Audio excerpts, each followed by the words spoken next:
Yazıcı Maqsud İbrahimbəyev Bakı müharibə illərində sənədli filminin ssenarisini yazarkən Molotov kokteylinin məhz Yusif Məmmədəliyev tərəfindən hazırlanmasına dair sənədlərlə tanış olur və bu barədə sonralar alimin qızı Sevda Məmmədəliyevaya danışır. O xatırlayırdı ki, hətta bu məsələ ilə əlaqədar Yusif Məmmədəliyevin Mircəfər Bağırovla söhbəti də olmuşdu. Belə ki, o vaxtlar Qaraşəhər adlanan ərazidəki laboratoriyasında müharibə illərinin maskalamaq qanunlarını pozan Yusif Məmmədəliyevi cəzalandırmaq, hətta həbs etmək qərarına gələn Mircəfər Bağırov onu öz kabinetinə çağırır. Yusif isə bu görüşə sonradan Molotov kokteyli adlanacaq qarışıqla gedir və ixtirasından danışanda birinci katib buna inanmır. O, nümunənin yüksək effektivliyinə şübhə ilə yanaşaraq mayədən bir qədər buxarıya sıçradır. Təsəvvür edin ki, anidən hündürə qalxan alov buxarının oda davamlı kərpicini əritmiş, metal borular da tamamilə dağılmışdı.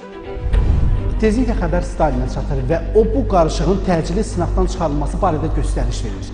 Əslində o vaxta qədər dünyanın müxtəlif yerlərində baş verən münaqişə və müharibələr zamanı butulkaya doldurulan yandırıcı maddələrdən istifadə olunmuşdur.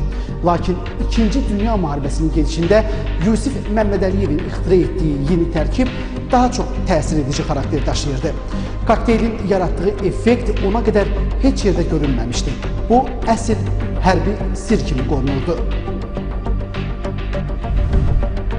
Tank əleyhinə istifadə olunan bu yandırıcı qarışıq faşist ordularının darmadağın edilməsində, onların sıralarının pozulmasında mühüm rol oynuyordu və onun əhəmiyyəti getdikcə daha çoxalırdı. Müharibədə dönüşün yaranmasında və Sovet qoşunlarının qələbəsində tarixi rol oynayan bu qarışığın tərkibi isə Toloğuldan hazırlanmışdı. Lakin bir faktı da qeyd edək ki, həmin vaxta qədər Toloğul yalnız xaricdən gətirilirdi və olduqca bahalı idi.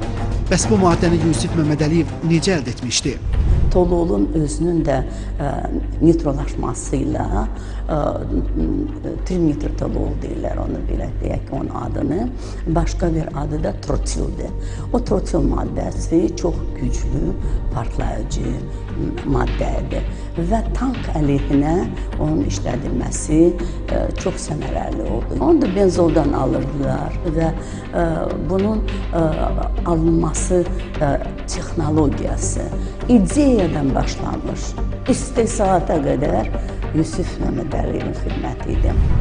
Bəs bu ixtira niyə Məmmədəliyevin deyil, Molotovun adını daşıyır? Bunun da maraqlı tarixçəsi var. 1941-ci ildə İngiltərənin baş naziri Churchill-lə SSR-nin xarici işlər naziri Molotovun görüşü olur və söhbət əsnasında Molotov İngiltərənin hökumət başçısına Sovet İttifaqında ixtira olunan qarışıqdan bəhs edir. O deyir ki, partlayıcı yandırıcı vasitə əl bombası kimi yaxşı silah növüdür. Həmin görüşdə Churchill partlayıcı maddəni Sovet nazirinin şərəfinə adlandırır və beləcə Molotov kokteyli ifadəsi meydana gəlir. Amma o dövrdə çox az adam bilirdi ki, Molotov kokteyli kimi məşhurlaşan qarışığın müəllifi Azərbaycanlı alim Yusif Məmmədəliyevdir. Müharibə illərində Yusif Məmmədəliyevin ixtiraları yalnız bununla məhdudlaşmadı. O, əsas yanacaq növü olan benzinlə bağlı daha bir mühüm tarixi kəşfə imza atdı.